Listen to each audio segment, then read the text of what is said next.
two vendors. Vendors, you know, right? Who is called a vendor?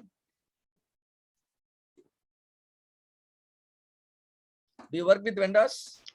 Supplier, sir. Okay.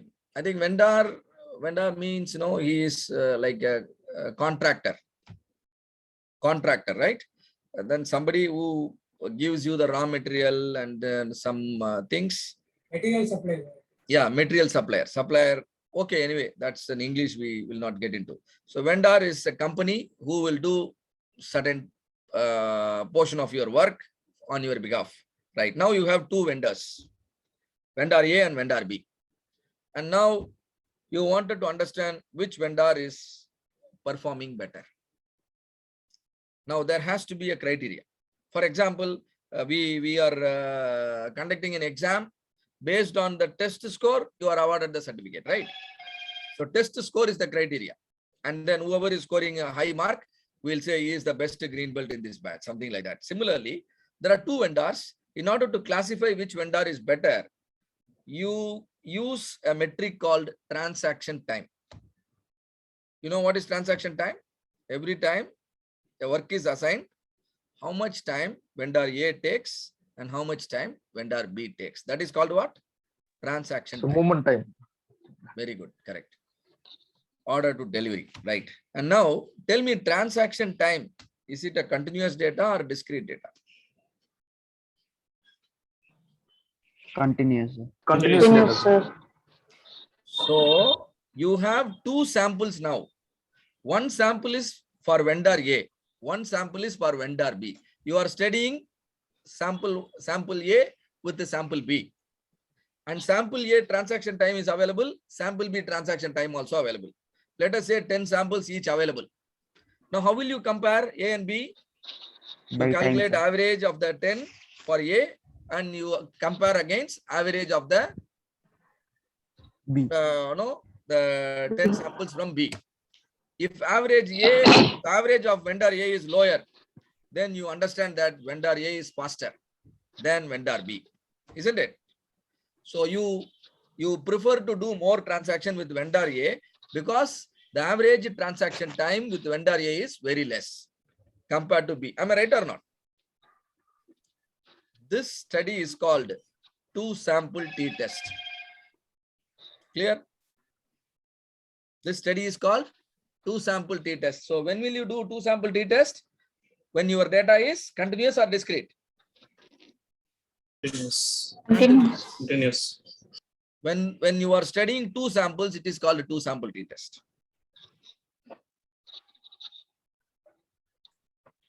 And now there are three suppliers now.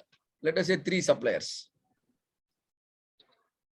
Now you wanted to, your boss says, you work with only one of the supplier. That means you are going to cancel the contract with the two suppliers and continue the contract with only one of the three. Your boss says the transaction time is critical for me. Whoever is completing the work faster, you renew the contract. Remaining two, you cancel the contract. Now what will you do? Vendor A, supplier A, transaction time data will be collected. Supplier B, transaction time data will be collected. Supplier 3 also transaction time collected. Now again, transaction time is continuous data. Supplier A average, supplier B average, supplier C average. You will compare all the three average. What is your expectation? Whichever average is low, that vendor, you will renew the contract. Remaining two, contract is cancelled. Clear? And now the study is called ANOVA. When there are only two vendors or two suppliers, what was the test? Two sample t-tests. When you are studying more than two groups, more than two samples, 3, 4, 5 or 10, 100, the study is called what? ANOVA. No. What are the hypothesis testing we discussed so far? One sample. Two sample. One sample. No. Two sample. One sample t-test and z-test. One sample t-test. Then one Z sample test. Z-test. z-test or z-test. Then Two sample test. Two sample t-test. Two sample t-test. Then ANOVA. ANOVA. All the four are test of means. What is called? Test of mean. Average is used. Why average is used? Data is continuous. All of you are with me so far? Yes? Yes, sir. Yes, sir. Right. This is the basics. So average, and then because the data is continuous. And when will I go for Z test and when will I go for T test? What is the difference? When Unknown The sample population and is unknown. unknown. T Unknown test for population, unknown. known population. when population is unknown, I will go T- for T T test. test. T-test. When population is known, I will go for Z test. Z. How do you understand population is known or unknown? What is your definition for known population? What is your definition for known population? Known population Taken means of samples. known population means population standard deviation is known. At this point of time, all of you please understand there are two things. One is called a parameter, another one is called statistics. One is called a parameter, another one is called statistics. Statistics. What is parameter? Parameters are nothing but the characteristics of your population. Characteristics of your population. That is what, as a food inspector, I want to know. I'm not interested in just knowing how one or two sample behave. I am interested in knowing how the whole population will behave. Am I correct or not? The moment I understand how the whole population behaves, I will take a decision. I will take a decision to burn all your products. I will take a decision to promote all your product. Only when the behavior of the population is known. But unfortunately, I cannot study each and every unit of the population. So I will study only sample. When I study the sample, studying means I will calculate average and standard deviation again. Now these values are called only statistics. The average and standard deviation of the samples are called statistics, but the same average and the standard deviation of the population are called parameters. Anything you calculate for population are called parameters, and anything you calculate for sample are called statistics. Do you all understand the difference between sample and parameters? Do you all understand? Kishore, you are saying something? Sir, repeat it again, sir. Whatever you calculate using population data, that is called parameters. Whatever you calculate using sample data, that is called statistics. For example, last 1 year, what do you think the number of green bells we have produced? Can you make a judgment? Last 1 year, how many green bells we could have produced? No, sir. Make a guess. You can't escape just by saying no. Make a guess. Come on, yeah. 70, sir. 16. You are not our ambassador at all. Right. More than 1,000, sir. Okay, more than 1,000, a good number, right? So 1,000 people we have produced in the last 1 year, 1,000 green bells. Somebody want to understand the quality of the green bells who are coming out from Vision Excellence, right? How each and every green belt produced by Vision Excellence is doing in the market. But they don't know who are those 1,000, and then access is not available. But we have the record. We have the record, right? Everyone's mark and the performance, everything we have. But somebody wanted to understand. So what they do is somehow they found a few of you. They found a few of you. And then they ask your opinion. And based on your opinion, based on your test score, they make some calculation. What is that calculation they are doing? They are calculating some statistics. With the statistics, they are trying to understand our population. If I also join the Green Belt program with the Vision Excellence, what will happen to me? That means your intention is to understand the behavior of the population, isn't it? But since you can't go to each and every unit of the population, you have decided to limit yourself with a sample. And then with the sample value, that is the sample statistics, You are trying to estimate the population parameters using the sample statistics and and you are estimating the population parameters. This is exactly inferential statistics. This is exactly inferential statistics. Clear? That is what we are doing here also. Now, test of means we have understood. Z-test, t-test, and then one sample t-test and two sample t-test, and more than two groups, that is called what? ANOVA. ANOVA. Again, in ANOVA, we have one-way ANOVA, two-way ANOVA, and then few other tests that we will teach you in the black belt level. Right now, this is good enough. So, test of mean, we have Z-test, we have t-test, ANOVA. Similarly, one more thing, I have not spent time on the slides. Proportion also. For continuous data, we have mean. For discrete data, what we will have? We will have proportion. For example, let me go to one example. Right. A company has got 4 offices: north, south, east, and west. Every office has some defect percentage.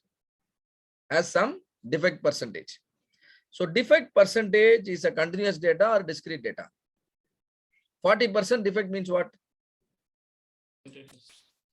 40 out of Continuous, 100 is? Continuous data. Continuous. Padmaja madam, you are always changing the data type. You have to be very careful. Okay, sir. 40% of your outputs are bad. Now, what is this 40 out of 100? 40 out of 100 is continuous or discrete? Sorry, average or proportion? Proportion. Proportion, sir. Proportion. 40 out of 100 is proportion. So 40, when you say my defect percentage is 12%, that is proportion. 12 out of 100. You can also say 12.5% is the rejection. Though you have decimal, it doesn't mean it is continuous. All of you are with me now. You can say rejection percentage is 12.5. Sir, you told decimal comes means it is continuous. No, that is only shortcut definition. That's not the correct definition. That's not the perfect definition.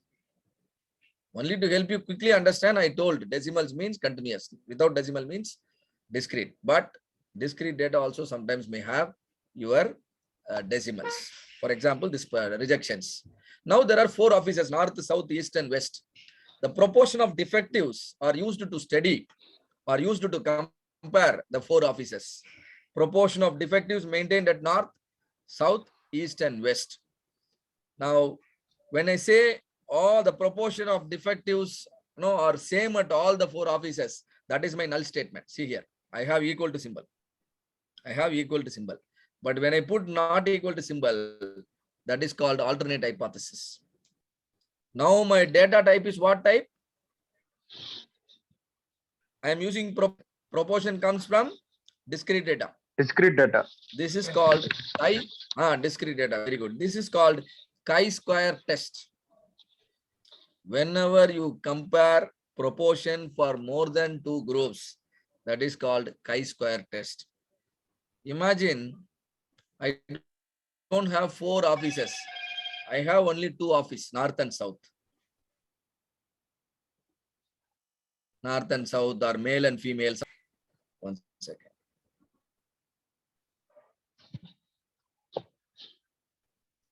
One mistake I have done.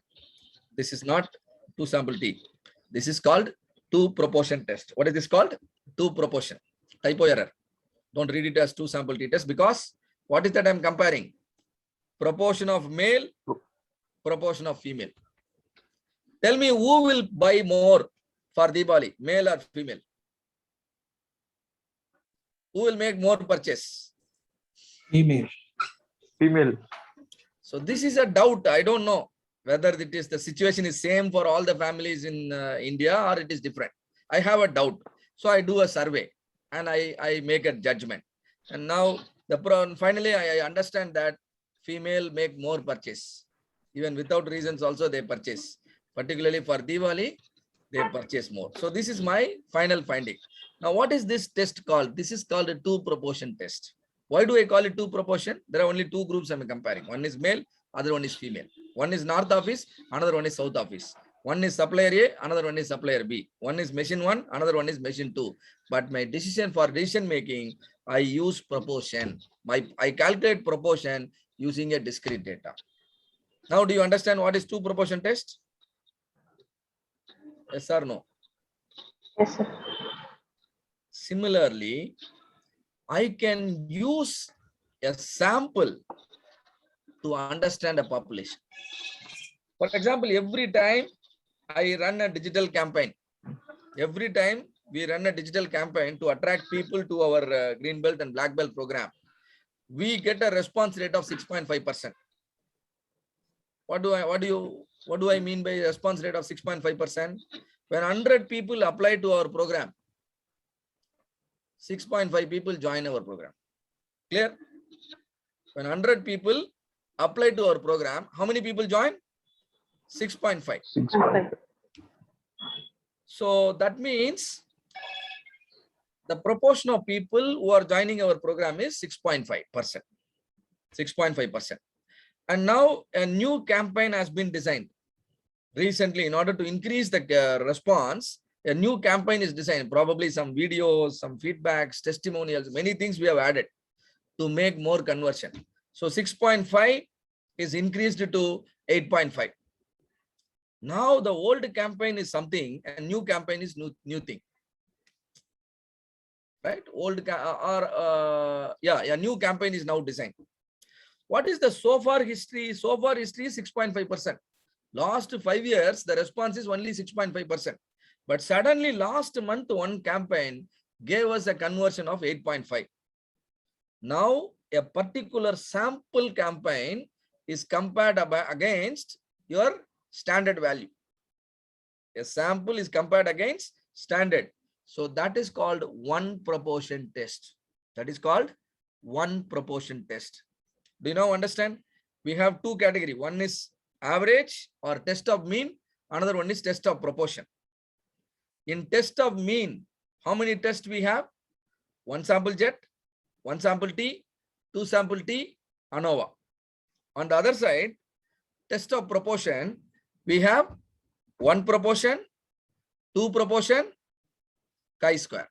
Clear? How many tests we understood? 7 tests. Tell me, do you come across all these situations? Am I correct or not in your company? You are comparing you have 3 departments in your company. Final performance appraisal is going on. Department A, Department B, Department C. Which department is best department?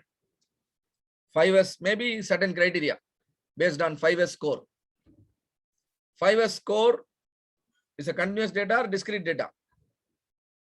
Generally, marks are continuous data, right? So many things you learned now.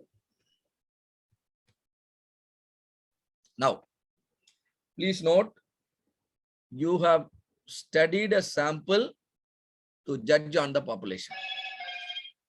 When you take sample in an improper way, sampling error will happen. Sampling error will happen. So measurement error we learned. Now sampling error also we must learn. If you commit lot of sampling error, your hypothesis testing will make you to take a wrong decision. So you should be very good in controlling your sampling error. Let me give you a scenario. Imagine you are going to buy some provision items for your family. Hope all of you are doing it for your family, right? Imagine your wife is asking you to buy a rice bag for the entire family, a 25 kg rice bag. Can somebody explain how do you buy the rice bag? Maybe Suresh, you're on the video. When you are given a task by your wife to buy a rice bag for your family, for Diwali, you are going to buy a rice bag. How will you buy? Yes. We have checked the price and the quality of rice. How do you check? You take a handful of rice. Am I right? Yeah. You will take a handful of rice and then do some. What are you doing?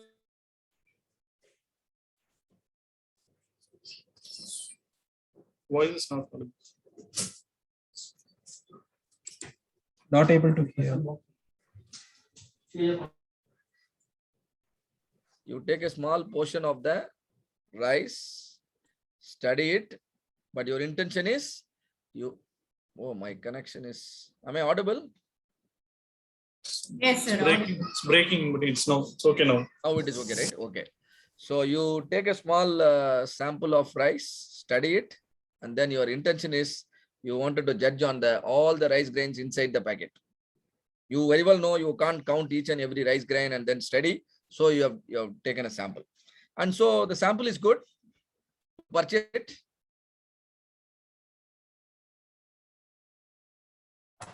Not audible. Not audible so much.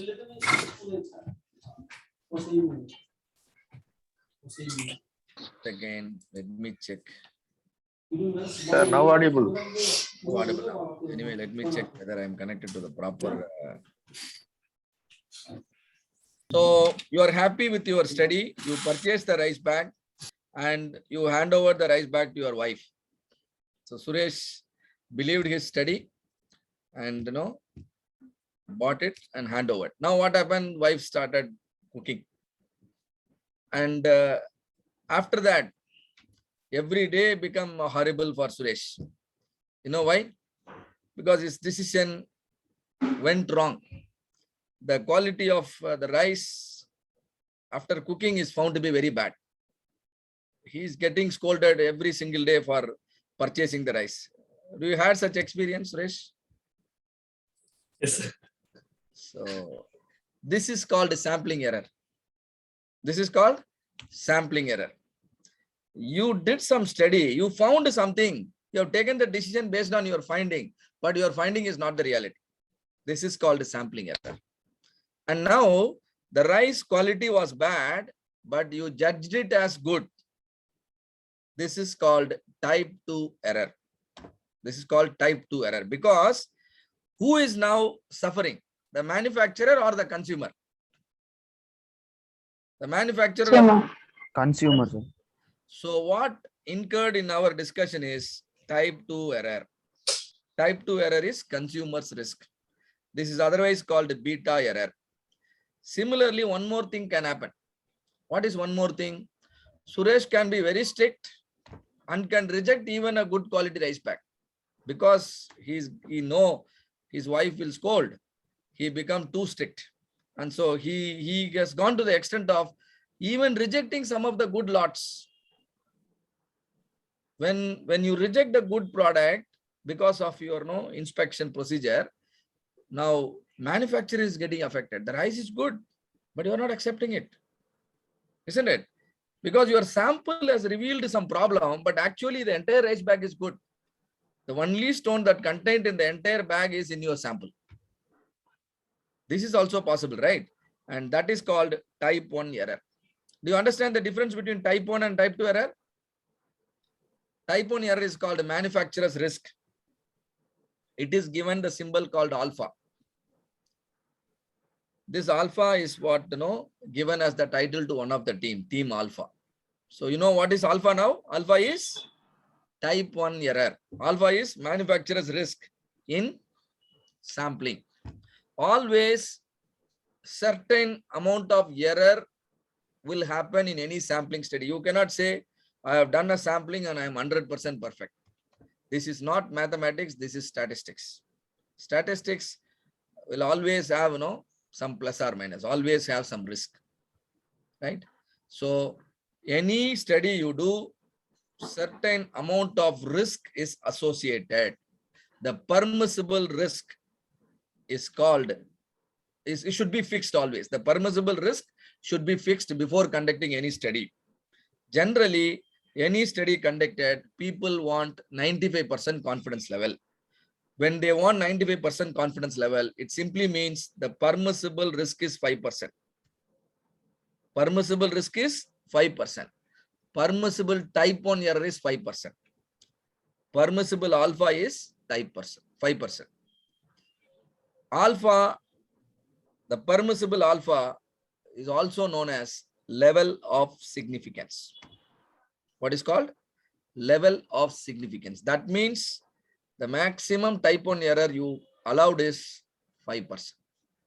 When I say alpha is 5%, I am sure my confidence level is 95%. When I say alpha is 5%, that means my error is 5%. That means 95% is good. In my exam, in our exam, tell me, what is the pass mark? 60. That means 40 questions you can answer wrongly. So what is our confidence level in giving you the certificate? 60%. Not fair. We should increase. Isn't it? A student who is unfit to be a green belt may be awarded a green belt. What is the risk we are running? 40%. So when we want 95% confidence level, what should be the pass mark I should fix? 95. Shall we fix? Nobody will join our program, right? So that's why always we have to have permissible level of significance. That permissible level of significance is type 1 error. So now you understand type 1 error. When I say type 1 error is 5%, my confidence level is 95%. When I say type 1 error is 10%, then what will be my confidence level? 90%. 90. When I say my alpha is 1%, then my confidence level is 99. 99%. It all depends on how much level of confidence you want. If you want more confidence, then I will Reduce. for example, I want to gain more confidence while awarding the certificate. Then my examination will be very strict. You can't easily pass. Maybe I may ask you to write the exam 3 times, 3 different question papers. Nobody can escape from us, right? Generally, only those who genuinely learn, they will only be passed. So it all depends on your samples, your sampling procedures, to make your samples speak on the reality, right? So you should be very good in playing between alpha and beta, where alpha is type 1 error, which is responsible for the confidence level. Beta is type 2 error, which is responsible for the power of test. What is power of test? Correctly rejecting a bad product. When I say beta is 10%, beta is 10%. That means type 2 error is 10%. My power of test is 90%. 90% of the time, I correctly reject a bad product. My product is bad. I correctly reject. That is called the power of test. Now, we will connect this learning to hypothesis testing, because hypothesis testing is validating a statement. Validating a statement. Your statement can be true, statement can be false. See here, my statement is true, but I am rejecting it. That is called type 1 error in hypothesis testing. Forget about the products now. Now it is statement. Statement is true, I reject it. That is called what? Type 1 error. Statement is true, I correctly accept it. That is called what? Confidence level. Please note, the statement is null statement, not alternate statement. Statement is null statement, null hypothesis. So in hypothesis testing, our judgment is on the null hypothesis. So null hypothesis is true, but I am rejecting it. What is that error I am committing? Come on. What is the error I am committing? Type 1 error. Type 1 error. What is the permissible amount of type 1 error? Generally, 5% only. That is called level of significance. That is called level of significance. Whenever level of significance is fixed as 5%, that means your studies confidence level is 95%. Look here, your decision in hypothesis testing depends on your sample size, depends on your confidence level, depends on the power of test, depends on the statistics you are trying to validate. Depends on the difference in the statistics you are trying to validate. Out of the 4, you can fix 3. Out of the 4, you can fix 3. Then the 4th one will be automatically fixed. 4th one will be automatically fixed. So you can play among the, you can play with the 4. You want to reduce the sample size or you want to increase the sample size, then automatically the confidence level and other things will vary. So you must understand the relationship between the 4, right? We'll come to this thing. And now to help you understand the hypothesis testing, a simple example. All of you know diabetes, right? All of you know about diabetes? Yeah, sir. Yes, blood sugar level. Imagine, generally, let us take India. We have one international participant, but I think he will not mind talking about a small, talking about a metro city in India. Tell me, approximate age a person can become diabetic. Tell me an approximate age where a person may become diabetic. 45. 45. Maybe above 45, diabetes may come into play. This is our past knowledge. And now I am going to comment about people in the age group of 20 to 30. People in the age group of 20 to 30, they don't get diabetic. That is our understanding. So fasting blood sugar is a way to understand whether someone is diabetic or not. Am I correct? One metric, fasting blood sugar. Fasting blood sugar is equal to 90 to 100. That means what? People are diabetic or non-diabetic. Fasting blood sugar, if it is non-diabetic. So medical world recommended this value, 90 to 100. If your blood sugar, fasting blood sugar is in the range of 90 to 100, you are not diabetic. Study is for people in a particular metro city in the age group of 20 to 30. We all know 20 to 30, they don't get into diabetic. So I'm sure. So this is my common knowledge. The common knowledge is always null hypothesis. Do you understand? This is how the null hypothesis is written. And now, test statistics. I wanted to validate this statement. People are believing that 20 to 30, they don't get diabetic. Now I want to do a research whether really they are not diabetic or diabetics can happen in the early age also. So I wanted to do a study. I decided to collect the blood samples from randomly some 100 or 200 people from the same city. And now I calculated, let's say I took 100 people, random sampling. All 100 people, fasting blood sugar is calculated. Now fasting blood sugar is continuous data or discrete data? Discrete, sir. Continuous. Yes, measurable. Continuous data. Blood sugar is measurable. Continuous data. Clear? And so 100 people, 100 reading. So I will calculate average. Since it is continuous, I will calculate average. So average fasting blood sugar is the statistics I am going to use. Significance level.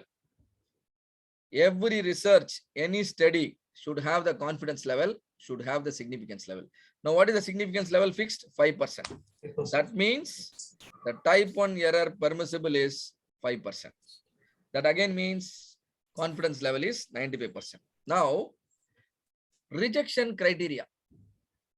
What is rejection criteria? Imagine one fine day, you check your fasting blood sugar. Your reading is 105. Do you think you have become diabetic? Tell me. No. Because you are not very sure. Though your readings are above the normal range, above 100, still even doctor won't advise you to take medicines if it is 105. He may do some investigation. So that means always after the preferred range, there will be some border range. If you cross the border, then you will be declared diabetic. So the border is up to 111. Up to 111. If your readings goes above 100, still it is you can ignore. You need not consider that to be very critical. But if your fasting blood sugar goes beyond 111, you cannot ignore the observation. Do you understand? You cannot ignore the observation. Though it happened only on one particular day, still it is a serious clue. Clue that your body could have deteriorated, your metabolism is affected, and you could be, diabetic. So you have to be careful. So the rejection point is 111.45. How this number comes 111.45? I'll be able to explain, but you should have interest to understand that. Do you really want to understand why this 111 how this 111.45 is fixed? Tell me. If you don't want to understand, then I will not Yes. confuse you. Yes, sir. You can explain, sir. Very good. So always you can find out the rejection point. Sorry, rejection line. Like for example, every country has got a border, right? If somebody crosses the border, he will get a special treatment, isn't it? Same way, when our statistics crosses the border, then we will do a special investigation, right? And now rejection criteria is understood. Now I calculate the sample statistics. Imagine 100 people I studied, 100 blood sugar level testing done, an average of my reading is 115.3. Now tell me, is my statistics crossed the border or crossed the rejection criteria, or it is inside the rejection line? Tell me. Calculated statistics. Crossed, sir. It has crossed. Cross, sir. So what is it telling you? What is it telling you? You have taken sample from your metro city. All of them are in the age group of 20 to 30. You have taken a random sample, and the sample average blood sugar level is 115.3. The sample average is crossed, the rejection line of 111.45. What is your final conclusion? Come on, think.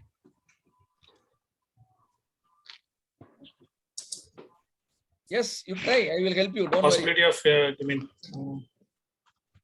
What is getting- what is your conclusion now?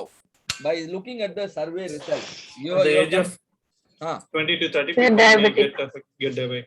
oh, people are getting diabetic even in the age of 20 to 20 to 30, 30. which you didn't know earlier. So you have to change, the lifestyle and eating habits of people even in the age group of 20 to 30. They have to be very cautious, isn't it? So this statement is null hypothesis, but your null hypothesis is now getting rejected. What you already thought, what you already believed is now becoming wrong. How do you know? Your statistics is speaking. Your statistics, when you compare against the rejection line, your statistics has crossed the rejection line. So you have decided to reject your belief. Reject the null hypothesis which you have written here. Do you now understand how to reject the null hypothesis? Whenever you wanted to reject your common belief, whenever you wanted to reject your null hypothesis, whenever you wanted to reject your statement of equality, your statistics should cross the rejection line. Rejection line is drawn based on level of significance. Rejection line is drawn based on level of significance. What is our level of significance here? 5%. 5%. Now, this is the distribution of people in your metro city. Distribution of people in your metro city in the age group of 20 to 30. We have some history of information by which we understand that their blood sugar will be in the range of 90 to 100. And so the mean value is 95. Do you understand? And with the past data, the population standard deviation is found to be 10. Clear? In your metro city, the past history of people is known, some data is available, and so standard deviation is known. And now now the variable of interest is fasting blood sugar. But in your company, in your project, your variable of interest may be dimension. Your variable of interest may be cycle time. Your variable of interest may be transaction time. Your variable of interest may be saturated fat. Your variable of interest may be anything. It can be proportion, it can be average. But this basics is going to play a vital role. And now, for all the problem, whether the problem is related to fasting blood sugar or the problem is related to dimension, for me, everything is just a number. For me, everything is just a number. Being a green belt, I will be able to help common public also. I will be able to help working professional like all of you also. Because for me, it is just a number, right? So what I will do is, in order to make my solution meaningful, I will convert all your number into another form of number called Z-score. The Z-score is statistically called standard normal variate. Standard normal variate. What is the formula for me to convert your problem into Z-score? Formula is observed value minus target value divided by standard deviation. Observed value minus target value divided by standard deviation. Imagine you conducted the survey and average fasting blood sugar. What is the average you got actually in our discussion? Somebody remember the value? What is the average I told you? 111, sir.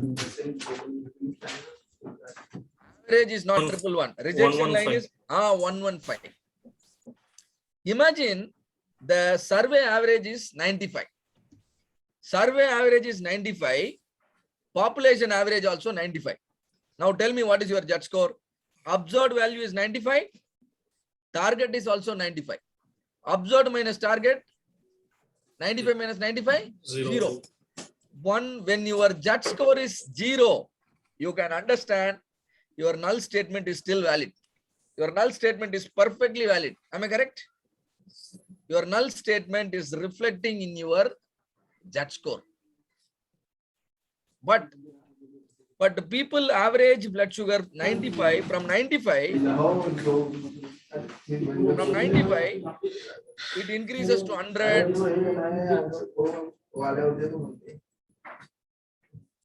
From 95, it increases to 100, 105, 110. At some point of time, it crosses 111. Then situation becomes very serious. Let us understand. So Z-score equal to 0. When my Z-score is equal to 0, okay, Z-score equal to 0 is one thing I understood. And now imagine my average reading is 111.4. Average reading is 111.4. I'm trying to explain why I brought this number 111.4. For 111.4, see here, I'm finding the Z-score. 111.45 minus 95 divided by 100. What is the score I'm getting? 1.645. For a corresponding blood sugar of 111.45, my Z-score is 1.645. And now somebody tell me, I have two Z-score. One Z-score 0. When my Z-score is 0, what is the area to the right of the red color line I have drawn? What is the area to the right of the red color line I have drawn? This area, right side area. This curve is normal distribution curve, right? Keep saying yes or no with me. Yes, sir. Yes, sir. Yes, sir. Yes, sir. Sir. I draw a center line in the normal distribution. The center line, will it divide your curve into exact half? Yes. So Yes, sir. what is the area on the right side? What percentage will be there on the right side? 50%. Yes. Full 50% will be there on your side when your Z-score is 0. Suppose my Z-score is increasing, Z becomes 1. What will happen to the area on the right side? Will it be less than 50% now? Yes, it will be Yes, decrease. sir. Less than 50%. Similarly, Z-score equal to 1.5. That will be much lower. When my Z-score is 1.645 and above, the area is less than 5% only is available. Since I fixed a level of significance as 5%, whenever my Z-score becomes more than 1.645, I will understand I only have 5% chance for my Z-score to go beyond 1.645. So the deviation of my Z-score from 0 to 1.645 will now be considered significant. When my Z-score is slightly changing, let's say my sugar level is 105, I don't worry. My sugar level is 106, I don't worry, I will ignore. But my sugar level is 111.45. Now I will become serious. Clear? Why do I become serious? Because my sugar level has become, I have become one among the 5% of the entire people in the metro city. This is last 5% of the people in the metro city. If you are in the last 5% of the entire people in the category, will you not understand the seriousness? Yes or no? Your mark is 60 and somebody scored 58. Only 2 marks less. Okay, we can give you one more chance and we can award you the certificate. But your mark is only 4. You are far away from the 60. What is 60? 60 is the average. On an average is at the center. But you are moving away from the average. Slowly you will become, your score will become significant beyond certain point. So 1.645 is an indication, is the border line. India-Pakistan border is here. You cannot cross it just like that. Whenever you cross it, a special treatment will be given. Similarly, whenever your judge score is a statistics. Whenever your statistics crosses the benchmark of 1.645, you can understand your statistics has moved significantly, and so the situation has become very critical for you. So calculating judge score and finding out the value of 111.45, finding out the value of 1.645, these are all tedious. So what we will do is, we will give you a very simple method. When JAT is 0, P value is 50%. When, see, P value is nothing but P value. See here, P value. There is a metric called P value. P value is nothing but probability of your JAT score more than or equal to the observed value. More than or equal to the observed value. So whatever value you observe, the area above the observed value is called P value. For example, JAT equal to 0 means P value is 50%. JAT equal to 1 means P value is 35%. JAT equal to 1.5 means P value is 15%. But JAT equal to 1.645 means P value is 5% or less. Whenever P value becomes 5% or less, you can understand your JAT score shifted drastically. Right? So for your decision making, you can use P value, not the JAT score. And see here. My line is at the center. What will be your P value now for the black color line? 50%. Right? P value is 50%, 0.5. And now my line is here. What will be your P value? Less than 5%.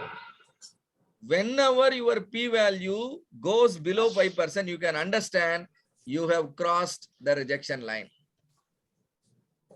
You should not tolerate the deviation if it crosses the rejection line. Do you all understand now?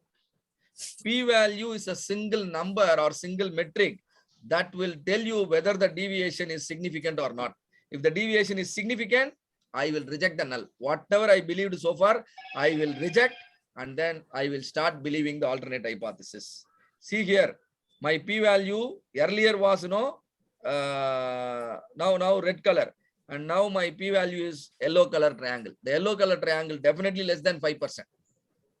So whenever my P value goes below 5%, I will decide to reject my null. So when are you supposed to reject the null? Whenever your P value goes below 5%. And the definition for P value is whatever JAT score, whatever observed value you have. Say for example, see here, my X is 95, and anything 95 and above, that is my P value. But to calculate the P value, I will convert the X into JAT. So X is converted into JAT. And my JAT score, when it is more than, when my X is more than 111.4, my JAT will be more than 1.645. When my JAT is more than 1.645, my P value will be less than 5%. See, the distribution of JAT score is called standard normal distribution. Distribution of your X is called normal distribution. Distribution of your JAT is called what? Standard normal distribution. There is a relationship between X and JAT. What is the relationship between X and JAT? Z equal to observed value X bar minus target value mu divided by standard deviation, where mu is population mean, sigma is population standard deviation, X bar is observed average, right? The distribution of X is called a normal distribution. Distribution of Z is called standard normal distribution. Instead of you referring to the table and struggling a lot, I suggest you to use a tool called p-value. What is your rejection rule? When p-value becomes less than 5%, 5%. when p-value is not less than 5%, you can still take a chance. Don't believe what you are seeing. Though there is a deviation, don't consider that as a deviation. You can still take chance. You don't have to take tablet or something. You still take some more time. But at particular time when your value crosses the rejection line, then you have to start believe the deviation. So p-value less than 0.05 will lead to rejection of the null. So p-value is the risk of observing the data due to random chance. P-value is the estimation of type 1 error. P-value is the estimation of type 1 error. What is the type 1 error allowed? 5%. When your p-value is less than 5%, boldly reject the null, because your confidence level is definitely above 90%. How are you saying that your confidence level is definitely above 95%? Because you have made sure p-value is less than 5%. P-value less than 5% means alpha is less than 5%. When alpha is less than 5%, confidence level will be more than 95%. So you can reject the null whenever your p-value is less than 5%. There are different Z score available. You no need to boycott all these values. This table is shared anyway with you. You can see that in the slides. But for all the Z score, the p-value is always same. You can see here. When your study is 5%, condition is simple. P-value less than 5%. When your study is 1%, p-value should be less than 1%. When your study is 10%, p-value should be less than 0.1. Whenever p-value is less than alpha, what is our decision? We reject the null. We reject the null means what we observed in our sample study is critical. You can listen to your data and you can take action. Always see, when you look at the graph, this is called a graphical analysis. When you look at the data, like this, all these number, this is called data analytics. This is called data analytics. But whether your data is really speaking fact or not, look at the p-value along with your data. Look at the p-value along with your data.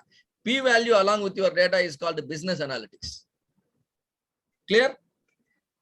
Whether you can trust your data or not depends on p-value. We will trust the data whenever p-value goes below alpha. So whenever p-value is below alpha, we'll reject the null. So this is the learning. P is low, null will go. P is high, null will stay. Null will go means what? We'll reject the null. We reject the null when P is low. When P is more than alpha, we don't reject the null. We don't reject the null means we don't have evidence to reject the null statement. See here, when I actually reject the null, my conclusion is my X has a critical impact. My X has a significant impact on Y. When X has a significant impact on Y, what is your X? Your X is one of the root cause. Clear? Your X is one of the root cause because your X has an impact on the Y. Why do I say X has an impact on the Y? My p-value has gone below 5%. Where from p-value is calculated? Based on the sample data. So the more details about your learning we discussed in the afternoon. There are a lot of hypothesis testing we discussed. See here, one sample Z, one sample T, two sample T, ANOVA. All of them are test of mean using average. Similarly, test of proportion. 1 proportion, 2 proportion, chi-square. So few more testing is there, which will also be taught to you once you master these two things. So we can now break for the lunch.